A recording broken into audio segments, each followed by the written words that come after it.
All right, welcome back and welcome in the Outsider Sports Football Podcast. Ben Mandel and Corey Jason with me tonight. I'm Ryan Balliet. It's October 10th, this Tuesday evening, week 5 in the books. About that quarter mark through the season. Obviously, that 17th game, that throws the math off a little bit, but everything's starting to fall into place here. If you checked out our power rankings, was it last week? I believe all 6 of us had the same, or 4 out of 6 of us, I think, had the same 10 teams. The And I think, weirdos that didn't. yeah, I a was one of couple. them. Ben here was one of them. So we'll I see had what the they look like Texans this in year. there. Ooh, CJ Stroud supremacy. Yeah, I was starting them in fantasy. I was trying to get some good juju. you didn't get Uh, quite enough, but try again next week.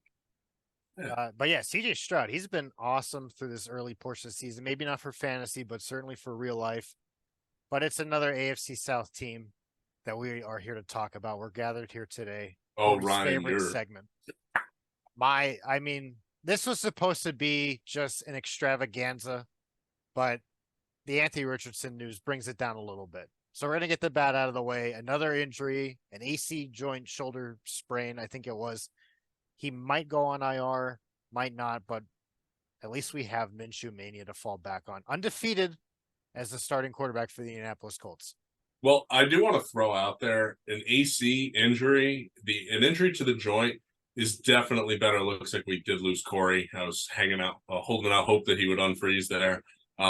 But an AC joint, it's definitely like it's uncomfortable, but it's like a bruised shoulder. Essentially, you can recover from that much easier than, let's say, tearing something. If he tore a labrum, he tore a rotator cuff, he's done for the year. So IRing him wouldn't be the worst idea. Let him get the shoulder ready. It's not like you're expecting to make the playoffs in a loaded AFC this year.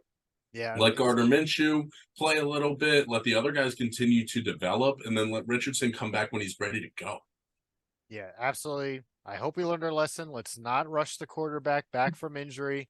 Well, we definitely avoided worst case scenario with the shoulder injury to Richardson. We got best case scenario with Jonathan Taylor, my favorite current Colts player. He's back for the foreseeable future.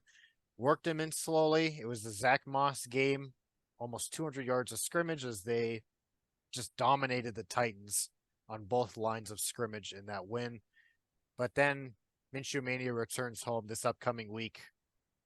The land of shadows for the Colts down in Duval County. We cannot win there, so we'll see how that goes. We'll talk about that game later. But yeah, it looks like we did lose Corey. We're having some connection issues, some network issues. We're hoping he's going to make it through. It almost ended up just being Ben because mine actually froze too during the pre-show. But we're going to kick it old school. This show started with Ben and I just talking sports at the end of the regular season last year. So yeah, we're kicking it old school here. We're going to talk about what do we think of Green Bay through the early portion of Jordan Love's starting career, what the NFC hierarchy altogether looks like. Then we'll go through our outsiders and our game previews for week 6. So if you're a fan of the show, show your support. Follow us on Spotify. If you're watching us over on YouTube and you got to see those flames actually finally engulf Corey, he's gone. He's in his own hellish landscape now. He needs a giant win to freeze it over. Well, His words. His words. I hope he's not holding his breath 6 feet underground. Conserve your oxygen, Corey. We're coming. We're trying to help you, buddy. We're gonna have this finished with an in memoriam thing for Corey. Yeah, we'll try and do right by him. In loving memory. In loving memory. He made it a month. We'll see if he pops back in. He might try to rejoin. He might. He did restart it. It seemed okay at first, but yeah. In the meantime, let's carry on. The Jordan Love era off to a less than stellar start. Obviously, when you go from Brett Favre to Aaron Rodgers, lightning already struck twice with Favre and Rodgers. Odds are it wasn't going to strike a third time for Love. I'll say this in his defense right now. Aaron Rodgers starting in 2008 didn't look fantastic then. He kind of got hot. He turned it on. It took him 2 years. Yeah. So, and it was the same thing. Rodgers drafted in 2005, I believe. Mm-hmm. 2005. So It was the Alex Smith draft. yeah, 5 or 6. I'm pretty sure it was 2005. So he sat a few years just as Jordan Love has. So you almost forget, like, Jordan Love has the same amount of starts as like CJ Stroud, Desmond Ritter. These guys drafted 2-3 years after him, but they had a blowout win over Chicago. Green Bay still owns Chicago in week 1. Stole another win against the Saints. That was a big comeback win. And then some disappointing losses in between there. So Green Bay, after the first few years, very successful with LaFleur as head coach and Rodgers, obviously playoff appearances, championship game appearances. I think 9, total losses in the first 3 years, something like that. They were like 13-3, 13-4, 14-3. But now last year and this year, is it the youth movement across the board for the Packers roster? How much of it is on Jordan Love? Just kind of your general take on it. Well, I hate to be this guy because I'm gonna walk the line a bit. And in week 1, after they destroyed the Bears, week 2, week 3, everyone's sitting here singing Jordan Love's praises, saying, "Oh, the Packers did it," including Dylan Mel, who, he was saying after week 1, the Packers have done it. They have found their guy. They are going to do it from Favre to Rodgers to Love. And I just wasn't buying it yet. And now I'm not ready to write the guy off yet after 5 games. He's definitely not someone who I'm confident in, and Matt LaFleur clearly isn't either. He didn't trust him to air the ball out against in my opinion, weak Raiders secondary. I mean, the Raiders secondary is not very good.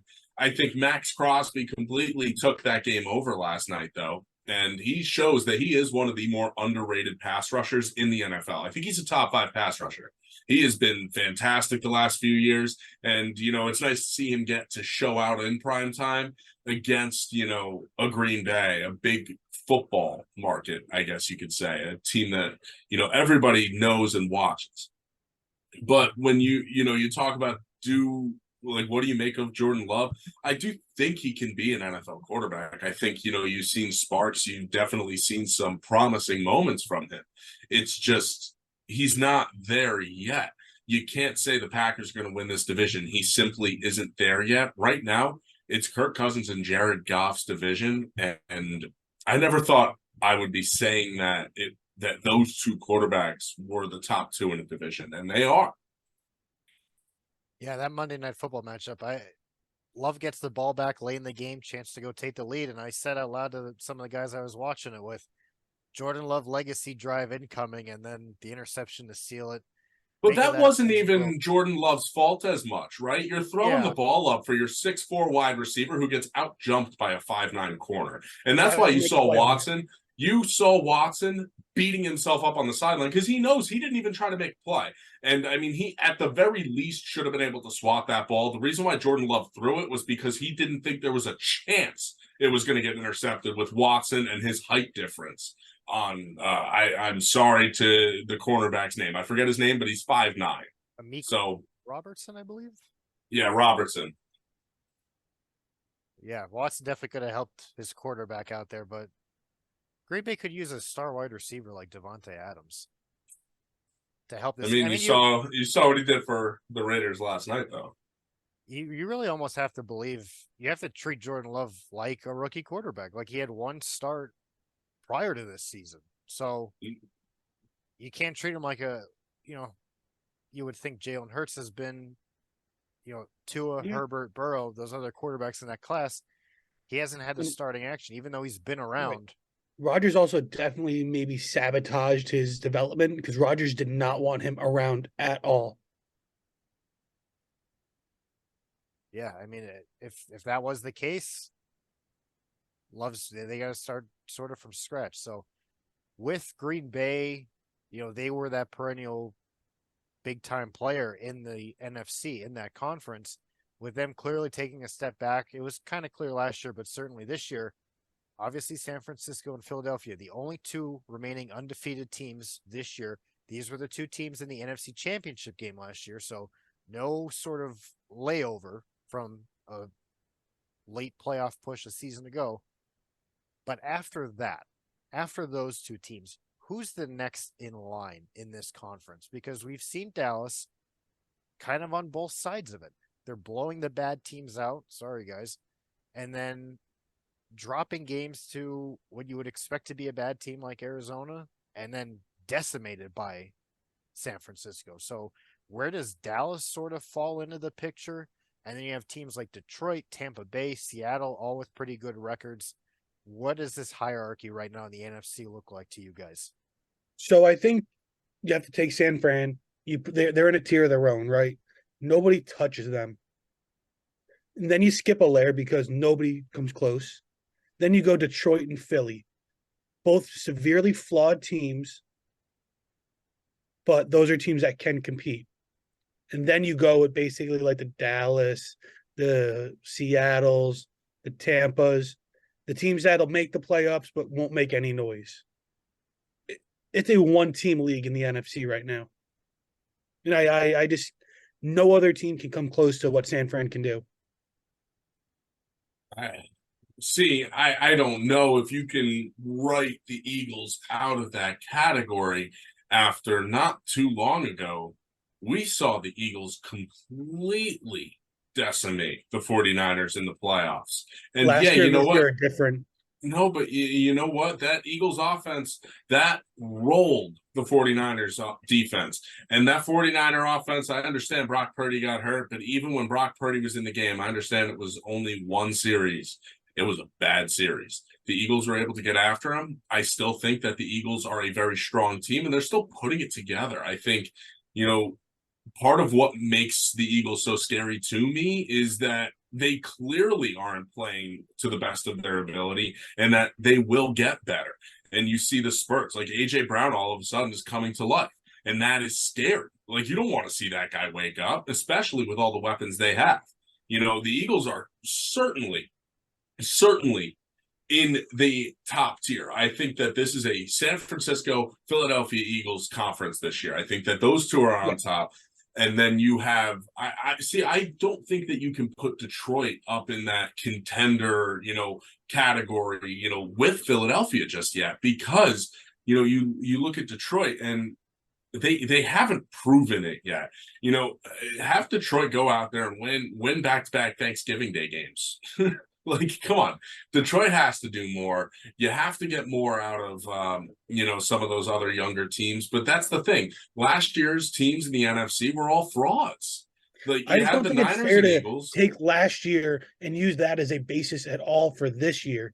Philadelphia, Jalen Hurts is one of the least efficient quarterbacks in the league. Their offense has taken a step back. Now they have the chance to get back to where they were, but if we're looking at it how it is right now, they're not there, and I don't think it's fair to anybody else to say, yeah, we expect Philly to be good like this. Well, no, but at the same time, you turn around, you see Philadelphia. They're still undefeated. It's not like you can't penalize Philly. One-score games everywhere. They're winning. They're like the Vikings of last year, with every game being a one-score game. Eventually, you're going to end up losing those if you don't change. All right, the Giants were in the same boat last year, winning only one-score games. But that's the Eagles. It's not like you're not getting more points. You don't get more savvy for blowing teams out. No, but they're not as dominant as they were last year. Yeah, exactly. They're not as dominant. The Niners are more dominant. So I just don't think it's fair to put them in the same tier. I think it's not fair to not put them in the same tier and to discount what Philadelphia has done. That they can be the same team as they were last year. No, but you saw these two teams play each other. But that's last year. We're talking this year. Yeah, but when you look at but also you look at last year, and 5 of those 7 playoff teams are significantly not what they were last year. I think Seattle's the only other playoff team, along with San Fran and Philly, who would still be there this year. Maybe Dallas, but Dallas, that's another one. It's a flawed team. The NFC does not have a single contender, but you have to put Philadelphia in there with San Fran. You can't put Detroit in the San Fran Philly category yet.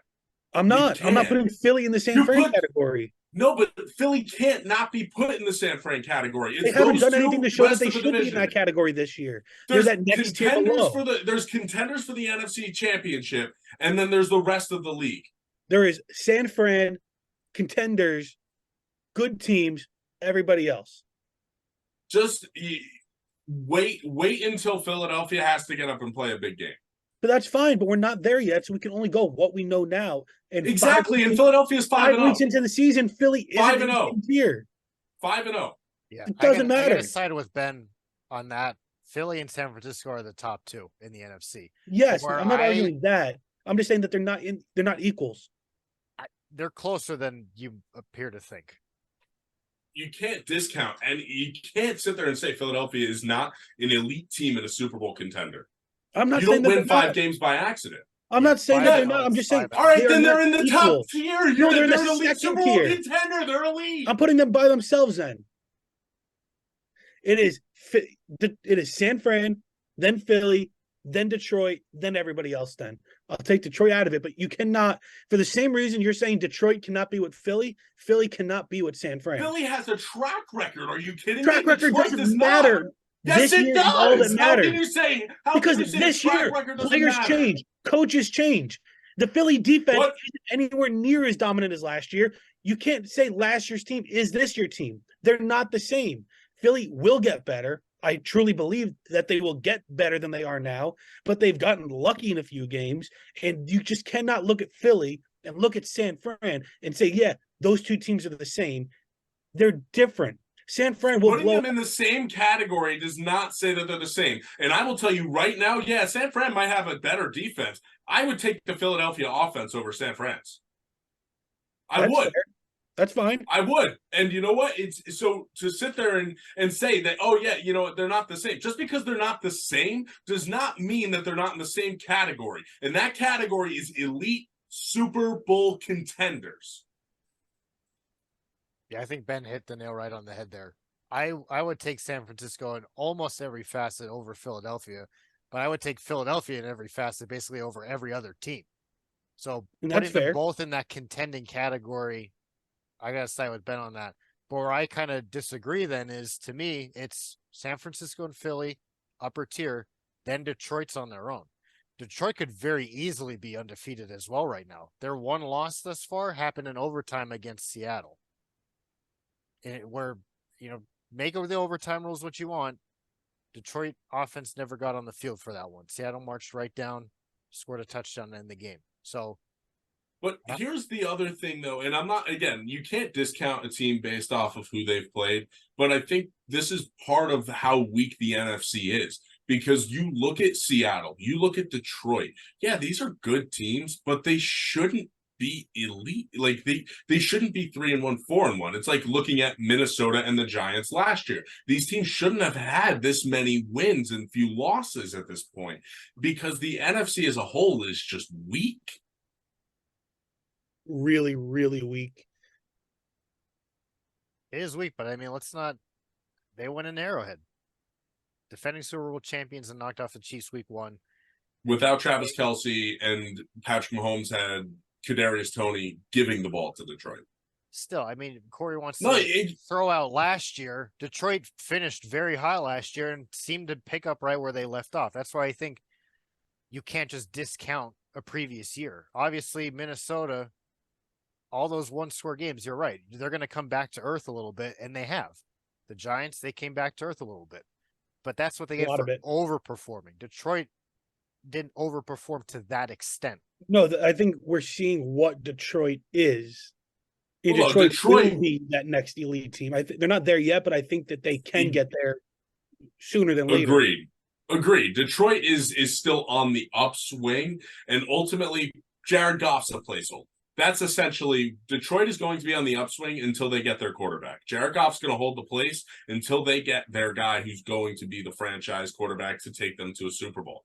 But they're not there quite yet. I think Jared Goff with the NFC in the state that it's in, Geno Smith with the NFC in the state that it's in, is good enough to get you to a divisional game. But it's not good enough to beat Philadelphia. It's not good enough to beat San Francisco. And that's the bottom line at the end of the day. But I think the NFC is just extremely weak. I think the AFC is loaded.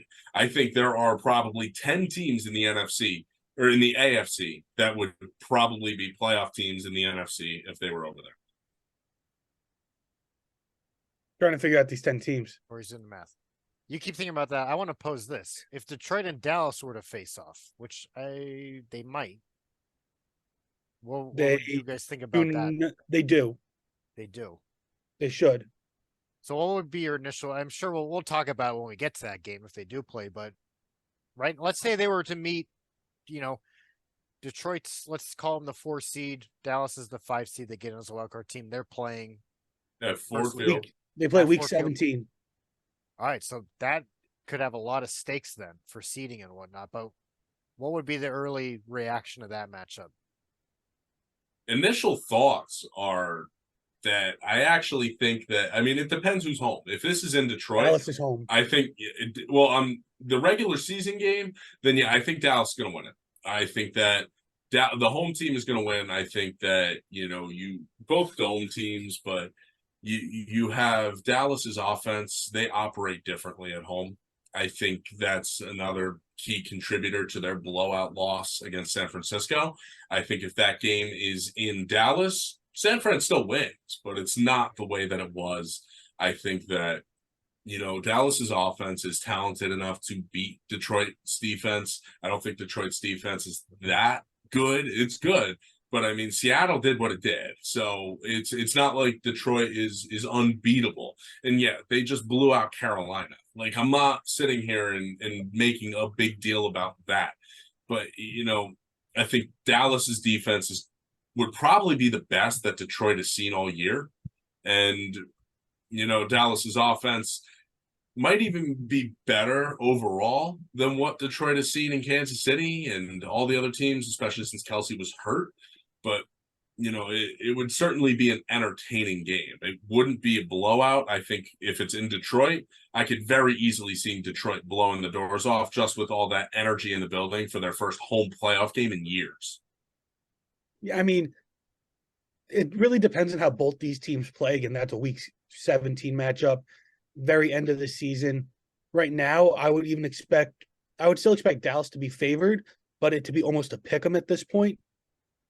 I think as you get closer, I think it'll remain the same between 1.5 to 2.5 point spread in Dallas's favor, because Detroit is still a good team. They're not Detroit of old.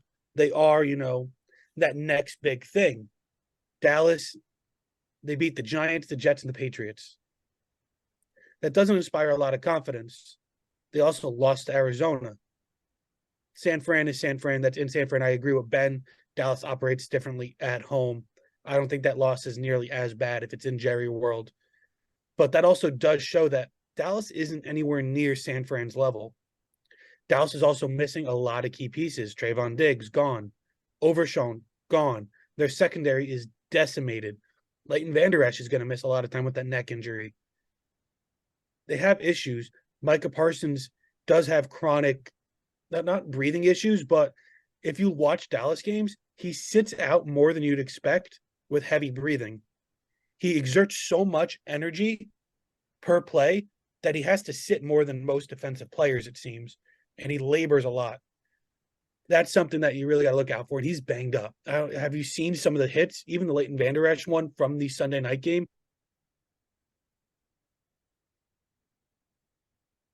Yeah, it's There you no, go. look, That's a funny Parsons took time a to hit. freeze. So Dallas is banged up, and it's only getting worse for them.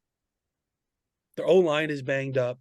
It's just, I don't think Dallas will get their pieces back by the end of the year to be able to make a run. I think Detroit would probably win that game home or away, but I think it'll be a very close game and a really fun one to watch. I think my early thought would be I'm taking Detroit all the way. I mean, you think what they did to Carolina, obviously not nearly the level that Dallas is. Carolina's not anywhere near that level. Absolutely took care of business, just like we said Dallas did against the Jets and Giants and Patriots. Mm-hmm. And they did that without Jahmyr Gibbs. I mean, if Jahmyr Gibbs was active, they probably would have done it anyway because they refused to use him. Well, that's what I was going to say. They did it without Jahmyr Gibbs. They've done it all without Jahmyr Gibbs. But they did it also without Amon-Ra St. Brown. And Jamison Williams is just coming back not only from a suspension, but I believe it was a hamstring injury that was nagging him as he went into. Yeah, they were easing Jamison, and he was. So with Jamison, what I also saw, he was actually listed as questionable for the game, but they clearly stated it was not for an injury. He is still getting up to speed because he wasn't allowed near the facility until week 4. Yeah, so Detroit is looked very impressive, and they've done that also to their credit, far away from full speed in their own right. But before we move week 5 into the rear view mirror, we got to talk outsiders of the week. And if you thought that I wasn't going to talk about the Colts outside of Colt Report Weekly, you were wrong. Because my outside of the week is not Quentin Nelson, it's not Zach Moss, it's Will Fries, a right guard on that offensive line, paving the way for Zach Moss to have nearly 200 yards rushing. And there was just one play I saw Will Fries blocking like all-world defensive tackle Jeffrey Simmons of the Titans with one arm. Just, I said it at the top. They controlled both lines of scrimmage, offensive and defensive. Will Fries, a lot of people would say he's probably the weak link on this offensive line that disappointed last year, but has looked much better this year. So I'm giving the man some props. Will Fries. Yeah, look, I'm going to go in the skill position direction. So Ryan taking the offensive lineman. I'm going to take the wide receiver, and it's going to be Adam Thielen. Now, Adam Thielen, this is a guy who, was basically pushed out of Minnesota. Everyone knows his story, how he walked on to the Vikings roster pretty much. He's 33 years old. I asked Ryan if he would be eligible for this, right? And he's like, yeah, he's just hanging outside the retirement home. Well, look at what Adam Thielen not only did last week, but pretty much since week 1. Week 1, he only had 2 catches for 12 yards. But week 2, 7 catches, 54 yards, and a touchdown. Week 3, 11 catches, 145 yards, and a touchdown. Week 4, 7 catches, 76 yards. Week 5, last week against the Detroit Lions, and now most of this did come in garbage time, but 11 catches, 107 yards, another touchdown for Adam Thielen. The old guy keeps kicking, showing he can still do it, and he's becoming really the favorite target for Bryce Young as he continues his development down there in Carolina. Much to the chagrin of us Mingo truthers. Thought Mingo was going to be it. I'm going to go with possibly the hardest position on the defense to play. D-back of the Jets, Bryce Hall. Somebody who's kind of was in the doghouse to start the year. He was a healthy scratch, I believe, the first 2 weeks of the year, too. Somebody who started for the Jets for a bit and just kind of fell out of favor. But Bryce Hall, 4 tackles and a big fumble recovery touchdown at the end of that game. He's somebody that really deserves his flowers because he went through so much adversity and stayed on this team. To have that game-winning, that game-sealing touchdown off that Russell Wilson fumble, you don't get much more of an outsider than somebody who got to play after being healthy and active for 2 weeks. Yeah, that was a cool moment to see. The Jets winning another game, especially in Denver. Obviously, there's the whole Nathaniel Hackett, Sean Payton kind of back and forth. Love to see it. Love to see it. The downfall of Denver. Love to see it. Let's look ahead to week 6, though. The games we're excited for: the Pittsburgh Steelers and Green Bay Packers, the only 2 teams on a bye this upcoming week. And again, I got to make it 3 out of 5 segments here. I got to talk about the Colts because they're going into Jacksonville. Early season division lead on the line. Jacksonville beat us week 1, and they just had 2 good wins over in London these past 2 weeks. Indianapolis banged up, have not won in Jacksonville in like a decade, and we're going in with Gardner Minshew, former Jaguars quarterback prior to Trevor Lawrence. So both these teams at 3-2. Meanwhile, Tennessee and Houston sitting down at 2-3. So whoever wins this propels up to 4-2 and looks to be in good position for the next good stretch of the season down in that AFC South. Colts in Jacksonville. I'll be holding my breath while I'm at work, but I'll be excited. Which games are you guys excited for this week? Yeah, I mean, look, it should be an exciting game. Now, the game I'm looking forward to the most, it's the Detroit Lions, Tampa Bay Buccaneers, a couple of one-loss teams. I'm excited to see them go head-to-head. I think Tampa Bay with Baker Mayfield under center has been exciting to watch. He's utilizing the offense, he's utilizing the talent, and he's getting more comfortable. And who knows, he may be able to save Todd Bowles' job. For me, I'm going with the 2-3 Chargers at the 3-2 Cowboys Monday Night Football. Chargers, a team that started off slow, knocked off 2 wins in a row, after that Vikings win, a team that they need to win. They need quality wins. A loss here really sets them back for the rest of the season because that 2-4 hole, 2 more wins to just get to 500. It's going to be tough to claw out of. And Dallas is now a team that's being talked about as not being able to beat a quality opponent. They're not able to beat the quality teams, Dallas. At least that's what it appears. Now, beating the Chargers, especially now that they're on the upswing, would go a long way to dispelling that notion and gets Dallas a quality win against a playoff team. Yeah, should be an exciting one. Monday Night Football next week. And is it me or Monday night and Thursday night have been much better than Sunday night this far this season? But Well, I texted in the chat earlier today. Sunday Night Football is the new Thursday night. I mean, what? You got 2 Giants games in the first 6 weeks? That sucks. I mean, the Jets-Chiefs ended up being a good, entertaining game. But outside of that, has there been a good Sunday night game so far? Let's see. Go week by week. Was the Dallas game? Dallas Giants, and then what was week 2? Sunday Night Football was that the Packers Falcons game? I think the Packers were on Sunday night. No. Browns Steelers. Browns Steelers. Oh no, was that was Monday night? That was when when Nick Chubb. No, Dolphins Patriots. Dolphins Patriots blowout. Yeah. And then you had week 3. Was that was because Jets Chiefs was week 4, right? Jets Chiefs was week 4. So who was week 3 was another garbage game, I think.